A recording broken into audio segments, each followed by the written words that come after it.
Perfecto. Entonces, como ustedes habrán leído, el principio de Karen, según el principio de Karen, toda función obedece, tiene un solo argumento. Entonces yo escribo doble, recibe un entero, devuelve un entero. Entonces doble tiene un solo argumento. Entonces esto para ustedes es trivial. Obviamente doble tiene un solo argumento.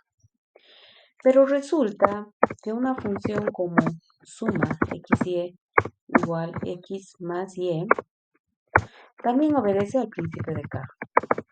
Recuerden entonces que según el principio de Carro, toda función solo tiene un argumento.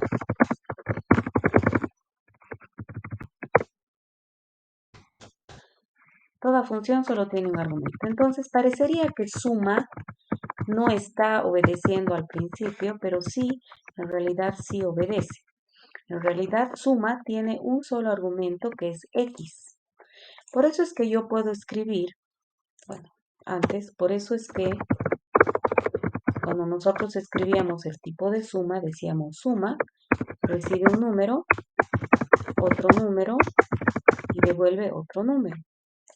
Esta flechita parecía ilógica, porque ustedes podrían pensar que algo así sería más razonable, pero en realidad esa flechita se debe al principio de Carnot. En realidad, entonces, cuando nosotros tenemos el tipo de suma, en realidad es como que estuviéramos escribiendo esto. Suma recibe un solo argumento, siempre, toda función recibe un solo argumento, y devuelve un resultado. En este caso, el resultado es una función que está esperando un entero y devuelve un entero. Por eso es que yo puedo escribir suma de 2, 3, si quiero. Bueno, aquí me ha dado un error porque no he recargado. Yo puedo escribir suma 2, 3, pero también puedo escribir suma 2. Entonces yo a suma le estoy dando su argumento y eso me está devolviendo una función que va a esperar un argumento y por eso me devuelve lo mismo. De hecho, yo puedo definir una función incrementa y igual, incrementa nomás, igual, suma 1. Entonces yo aquí estoy llamando a la función con un argumento y me va a devolver una función incrementa que va a esperar un número y va a devolver ese número incrementado en 1. Entonces yo puedo escribir incrementa 3 y me devuelve error porque no es recargado. Entonces, si llamo incrementa 3, me devuelve, como verán, 4. Y yo he definido incrementa es lo mismo que suma 1. Entonces es como si yo hubiera escrito suma 1, 3. Entonces, aunque pareciera que yo estoy recibiendo dos argumentos, en realidad aquí recibo 1, me devuelve una función que luego recibe 1 y devuelve un entero. Fíjense que aunque yo he puesto este paréntesis acá, si yo le pregunto a Haskell cuál es el tipo de suma, me devuelve el tipo sin el paréntesis. Eso lo hace porque el paréntesis está implícito. ¿Qué significa eso? Cuando yo escribo 2 más 3 por 5, sabemos que por precedencia primero se aplica el 3 por 5 y luego se suma el 2, que es el 17. Entonces, escribir eso o escribir esto es equivalente, ¿no? Esta expresión sabemos que es equivalente a esta, pero el paréntesis está implícito, lo sobreentendemos. De igual manera, cuando nosotros escribimos esto, el paréntesis está implícito, se sobreentiende por el principio de Karen, y entonces por eso es que Haskell elimina esos paréntesis implícitos y escribimos así. De igual manera, cuando nosotros escribimos suma 2, 3, está implícito que es equivalente a esto. Suma, se aplica su argumento, que es 2, eso me devuelve una función que se puede aplicar a un argumento 3 y me devuelve 5. Por eso es que cuando nosotros escribimos suma 2, 3, Haskell entiende que primero va a ser esto y luego esto. Entonces, este paréntesis está implícito y es equivalente a esto. ¿Ya? Ese es el principio de Carr. De hecho, yo puedo tener, sumar 3, digamos, x, y, z, es igual a x más y más z, digamos. Entonces yo puedo escribir el tipo como recibe 3 números. Bueno, en realidad lo que está haciendo, les voy a mostrar lo que está haciendo.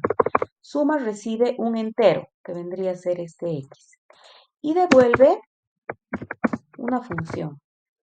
¿Por qué devuelve una función? Porque suma 3 es como que hubiera puesto esto. Porque suma 3 está esperando y. Y es un entero y devuelve una función, que sería esta.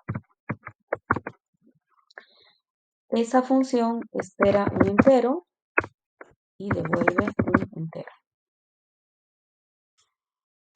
Ese es el tipo de sumar 3. ¿Ya? Y estos paréntesis que he puesto están en realidad implícitos, pero yo los he hecho explícitos ahorita para explicarles. Entonces, fíjense que no me ha dado error, pero si yo escribo sumar 3, 1, 20, 300, digamos, me va a dar error porque le he puesto sumar 2 en lugar de sumar 3.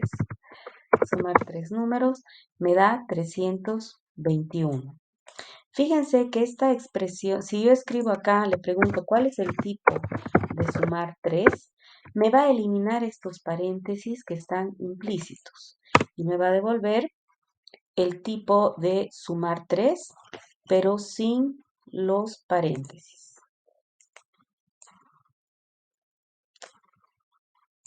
Me elimina los paréntesis porque dice están implícitos esos paréntesis.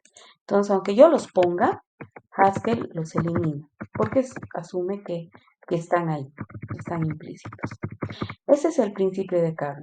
Ahora nosotros todo este tiempo hemos estado trabajando sin saber lo que era el principio de Carr y ustedes han definido sumar 3. Yo les decía definir sumar 3, decían sumar 3 recibe 3 argumentos y devuelve x más y más z. Entonces, para ustedes estaba recibiendo 3 argumentos en lugar de 1. Pero Haskell lo interpretaba como si fuera esto. Y el rato del tipo, ¿no? Ustedes colocaban un poco de memoria. Sumar 3 recibe 3 números, decían número, número, número y devuelve un número. Y decíamos, y estos argumentos también los vamos a separar con una flechita y después vamos a entender por qué. Y ese por qué es el principio de Carr. Entonces, esto que tenemos aquí arriba, que ahora lo voy a comentar, es equivalente, en realidad más bien esto, Haskell lo interpreta de esta manera, ¿no? Entonces, si grabamos y recargamos, no nos da ningún error y podemos aplicar, si vemos el tipo de sumar 3, nos da ese tipo, y si aplicamos sumar 3, trabaja exactamente igual. Entonces, veamos lo que decía en las diapositivas para que me puedan preguntar. Según el principio de Carr, toda función tiene un solo argumento. En programación funcional, absolutamente todas las funciones que definimos obedecen a este principio. Entonces doble obedece al principio, pero suma obedece al principio y aquí les he puesto las equivalencias.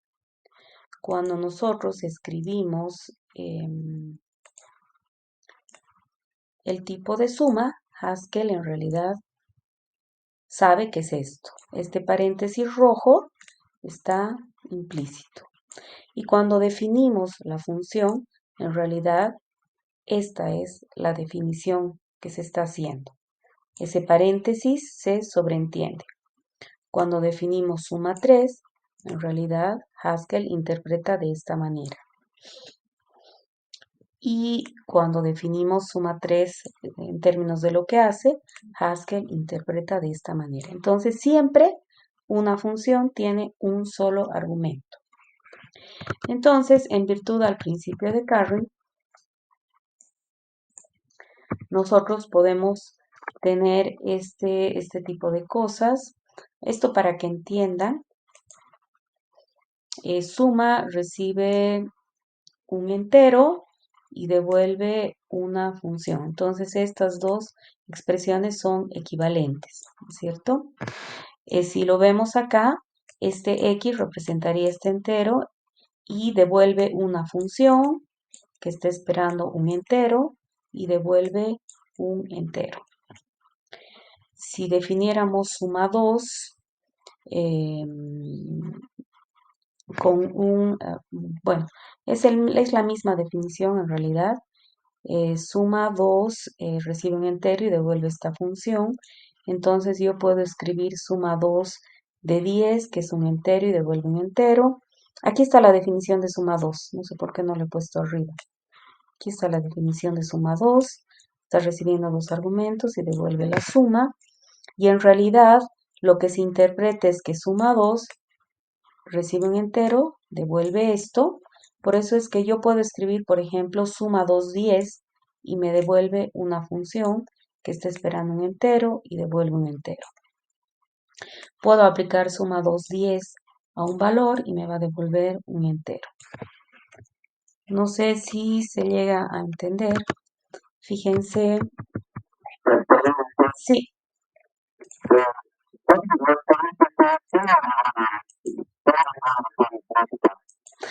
Muy buena pregunta. Les voy a poner aquí un ejemplo de un paréntesis que no puede ser implícito. Digamos, si yo, el que hemos hecho es obedece a, digamos.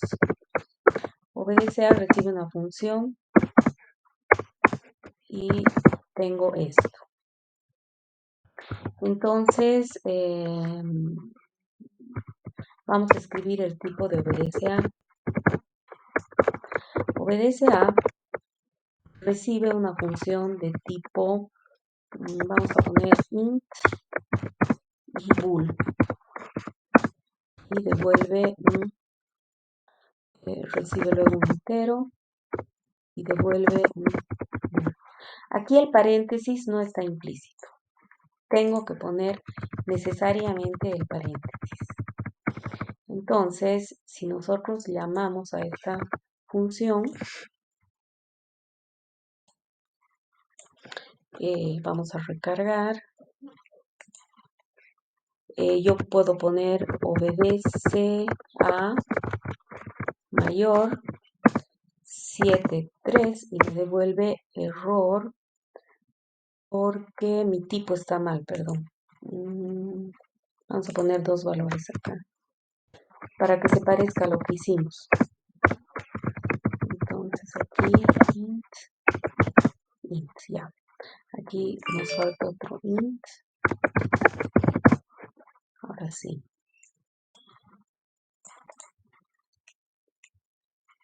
Perfecto. Entonces ahora sí. Recargamos. Entonces, si yo pongo obedece a mayor 7.3, me devuelve true. Si yo borro este paréntesis, me va a dar error.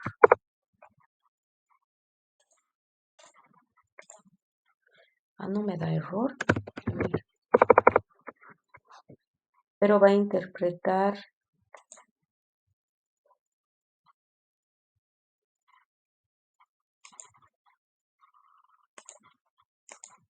Ah, ya, lo que pasa es que no había grabado, por eso es que no me daba error. Entonces, me da error porque Haskell, si yo no pongo ese paréntesis, interpreta de la siguiente manera. Obedece a, recibe un entero y devuelve un resultado. Ese resultado tiene que ser una función.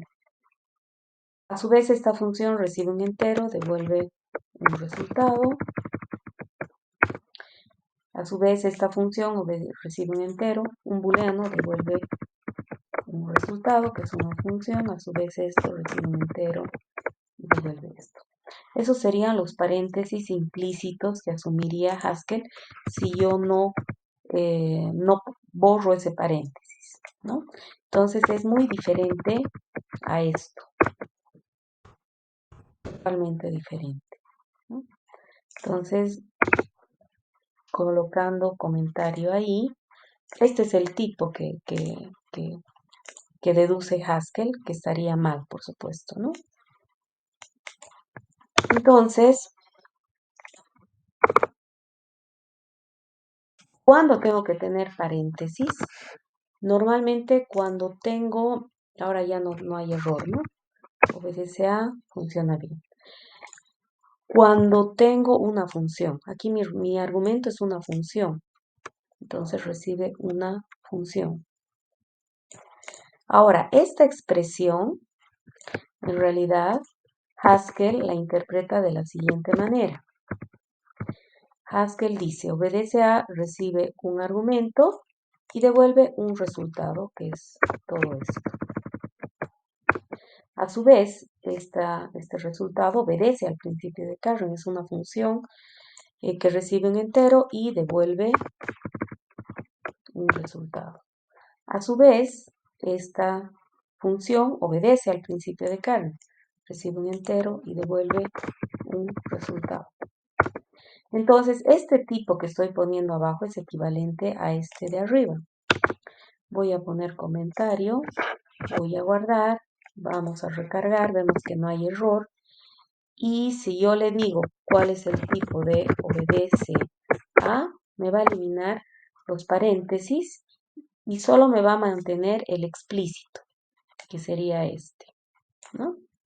Entonces es como cuando yo quiero escribir 2 más 3 por 4, yo no puedo borrar ese paréntesis tiene que estar explícito, porque si no, Haskell va a interpretar esto. Haskell va a interpretar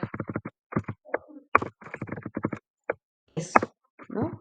Que es lo mismo que sin paréntesis. Entonces, más o menos igual, cuando yo no quiero que interprete de esta manera, tengo que obligatoriamente ponerle el paréntesis. Más o menos igual, acá si yo no quiero que interprete así, yo quiero que mi argumento sea toda esa función, tengo que ponerle el paréntesis. No sé si con eso he respondido.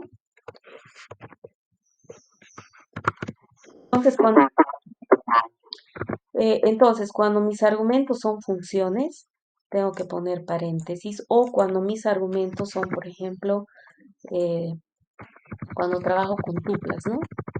Si trabajo con una tupla, digamos día de una fecha, recibe una fecha int, y devuelve un int. Entonces aquí estoy obligada a poner con paréntesis porque esto es una tupla, ¿no? Entonces, día aquí obligada a poner día, mes, año, obligada a poner los paréntesis. Cuando son tuplas o cuando son funciones, ¿no? Entonces, si pregunto el tipo de día, no he recargado, creo. No, creo que no he grabado. Pregunto cuál es el tipo de día. Fíjense que no me elimina los paréntesis. Ese paréntesis es obligatorio. ¿Ya? Ese es el principio de Carr. Entonces, ¿ustedes a qué se tienen que acostumbrar? Se tienen que acostumbrar a ver esos paréntesis implícitos. Tiene que ser natural para ustedes que cuando escriban estas expresiones de la izquierda, ustedes puedan imaginarse estas expresiones de la derecha. ¿Ya? Eso es súper importante para que luego puedan entender todo. Tienen que acostumbrarse a ver a que todas estas expresiones, esta expresión de acá es equivalente a todas estas. Y que esta expresión de acá es equivalente a todas estas. Tienen entonces que acostumbrarse a eso, ¿ya? Todas son equivalentes. Ahora, ¿qué ganamos con el principio de Carnot? ¿Con qué motivo complicarnos con eso? En virtud del principio de Carnot, yo puedo simplificar funciones. Entonces, por ejemplo, yo podría definir, bueno, en virtud del principio de Carnot puedo, para empezar, parametrizar parcialmente. Yo puedo llamar a una función con menos parámetros de los que espera, que es lo que vemos acá. A ver, lo voy a poner aquí arriba. Todo esto lo vamos a poner arriba para que no nos distraigamos.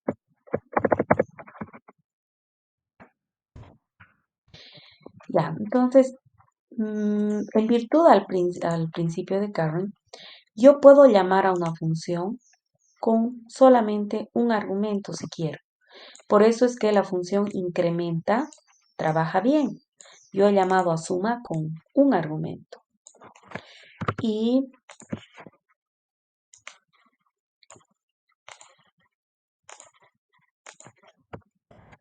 luego cuando escribo incrementa 3, tengo 4. Si yo tuviera la función suma 3 que teníamos aquí,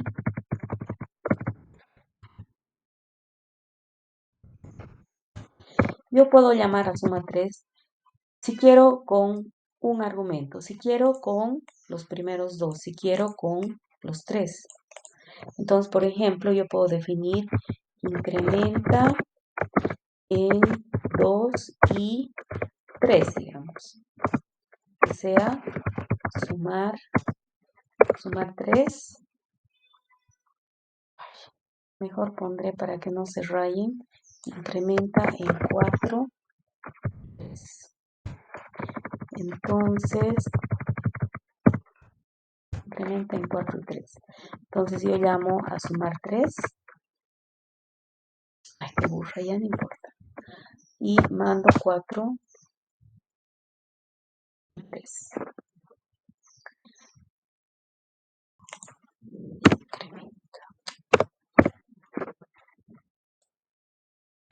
Puedo definir esta función parametrizando, o sea, llamando a sumar 3 con 2 argumentos, aunque en realidad está esperando 3.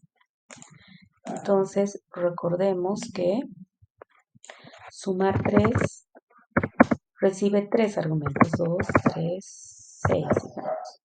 Pero acá yo he usado sumar 3 solamente con 2 argumentos. Entonces, yo puedo llamar a incrementa en 4, 3 y le doy solamente el argumento que le falta, que es 10. Y entonces me da error. Porque no he guardado, qué raro. Entonces incrementa en 4 y 3 me da 17, ¿no? He parametrizado parcialmente mi función. Aquí llamo con un argumento, aquí llamo con 2 argumentos y si quiero llamo con 3. Bueno, mentira. Podría llamar a una función incrementa en 10, digamos, que sea igual sumar 3, 4, 9. Entonces, 4, 5. Entonces esto me va a devolver 19. No, no miento. No 19, me estoy rayando. Voy a llamar así, sumar 3, 10. Entonces esto me va a esperar dos argumentos y los va a sumar e incrementarlos en 10, ¿no? Entonces, recargo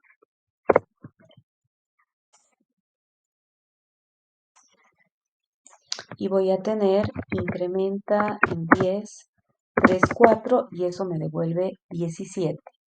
Entonces aquí estoy llamando a sumar 3 con un argumento, a sumar 3 con dos argumentos, o si quiero llamo a sumar 3 con sus tres argumentos.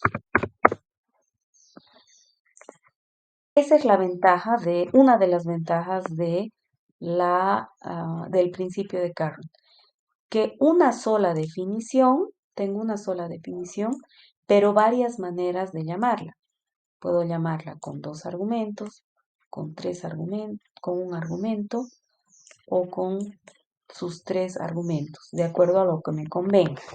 Eso me da mayor posibilidad de reusar mis funciones. Inclusive, yo puedo definir funciones como, por ejemplo, aplicar fx igual fx. Esta función recibe, voy a poner así para que se ubique mejor, recibe una función que recibe una función, o sea, más bien, aplicar recibe una función que recibe un entero, devuelve un entero, recibe un entero, devuelve un entero. Entonces yo puedo llamar a aplicar con doble 5 y me devuelve 10.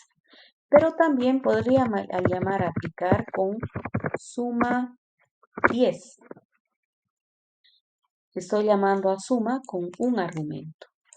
Entonces, le estoy dando una función que está esperando un entero, ese entero que decimos acá, para devolver un entero. Entonces, esto me va a devolver 15. O puedo llamar a aplicar con suma 3 de 10 y 200, digamos.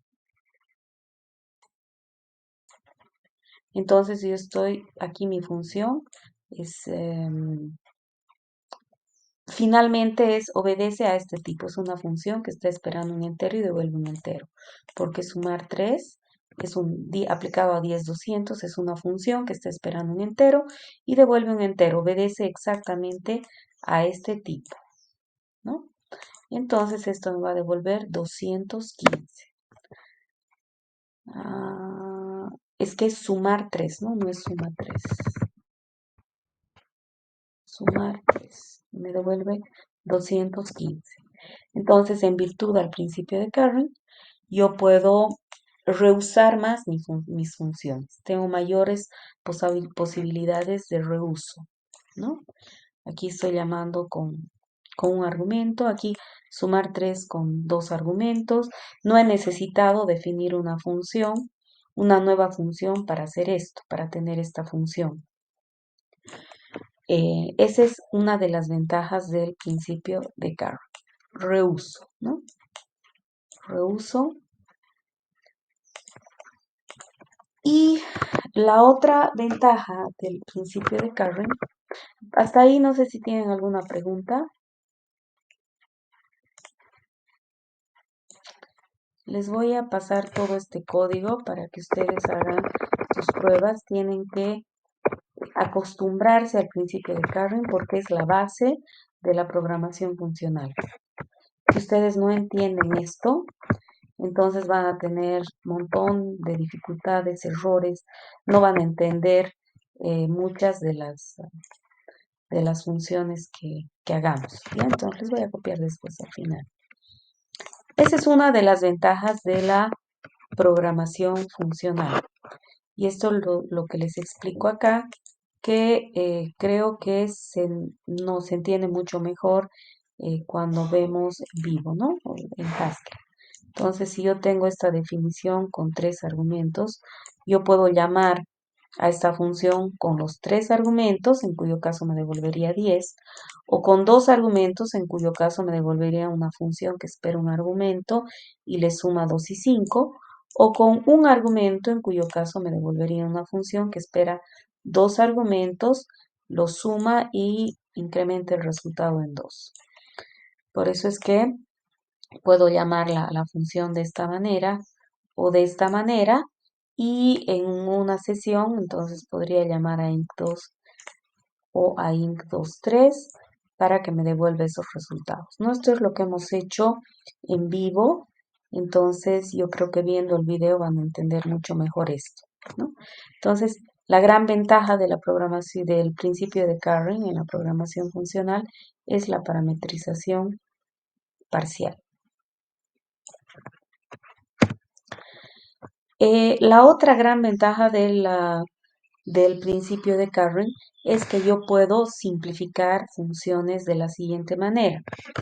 Si yo tengo, un detalle más, gracias al principio de Carring es que yo puedo escribir, fíjense, yo puedo escribir la función aplicar que definimos ahorita.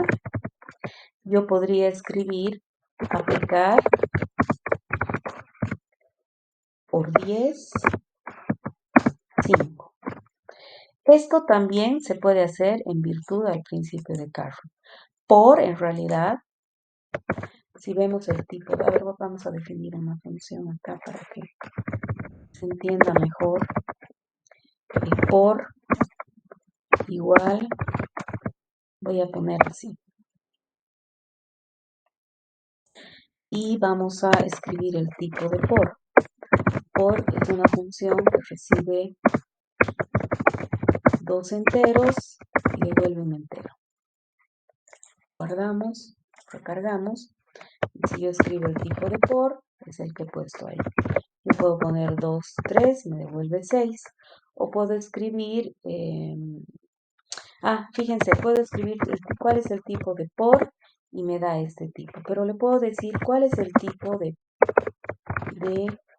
por aplicado a 2, me devuelve, espera, es una función, por aplicado a 2, es una función que está esperando un entero para devolverme un entero. Entonces, el por 2 que tengo acá sería equivalente a escribir cuál es el tipo de por 2. En realidad de 2 por, para ser precisos, porque 2 sería el primer argumento, ¿no? Entonces, me devuelve, bueno, acá me devuelve este tipo diferente porque está sobrecargando. Si yo pongo aquí comentario,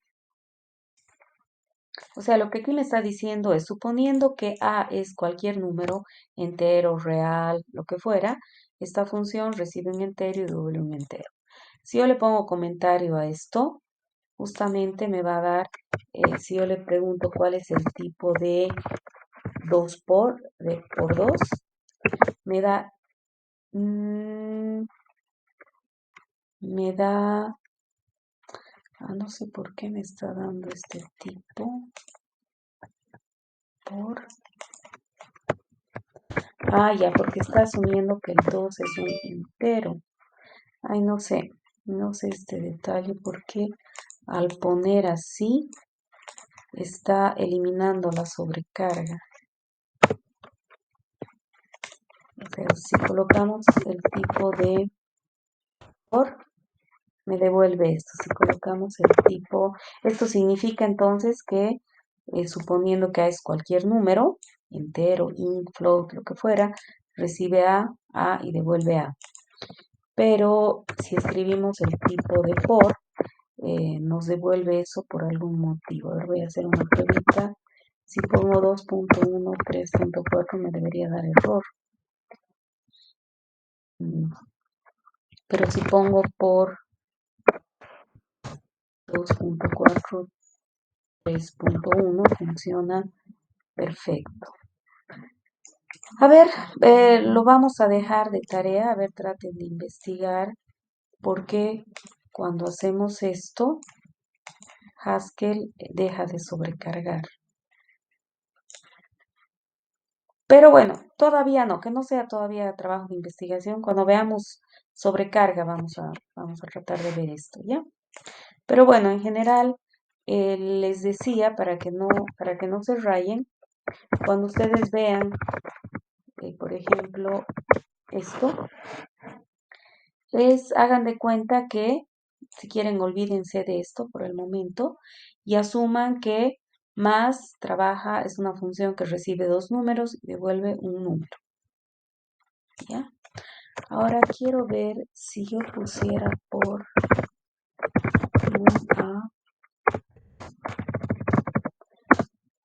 recibe A, A.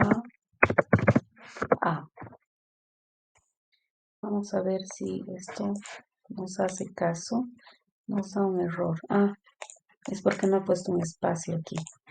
Es num, espacio A, ¿no?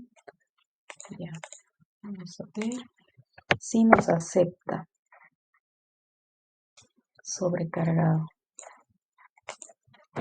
Como si pongo el tipo de por, es lo mismo que el tipo de más. Pero por algún motivo Haskell, cuando pongo así, asume que son enteros, no sé por qué. Vamos a ver, se lo pueden guardar como trabajo de investigación para cuando veamos clases. Yo me voy a guardar en mi agenda para que retomemos cuando veamos eso.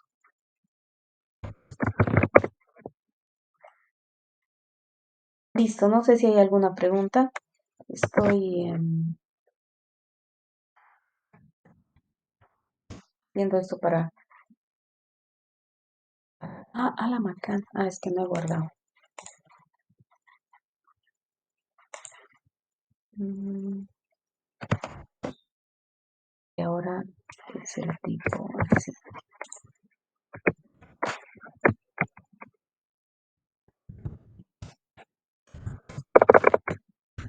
¿Preguntas?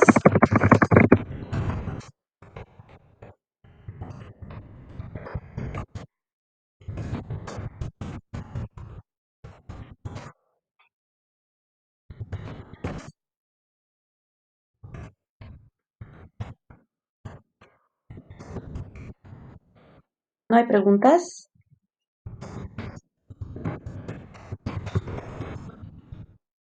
Ya me he guardado esto. Entonces, cuando estemos viendo sobrecarga, vamos a tratar de ver qué es lo que está pasando. Bueno, este es el comportamiento que tiene el compilador, ¿no? Internamente, por algún motivo, ya no lo deja sobrecargado. Entonces, vamos a retomarlo cuando veamos sobrecarga. Preguntas entonces.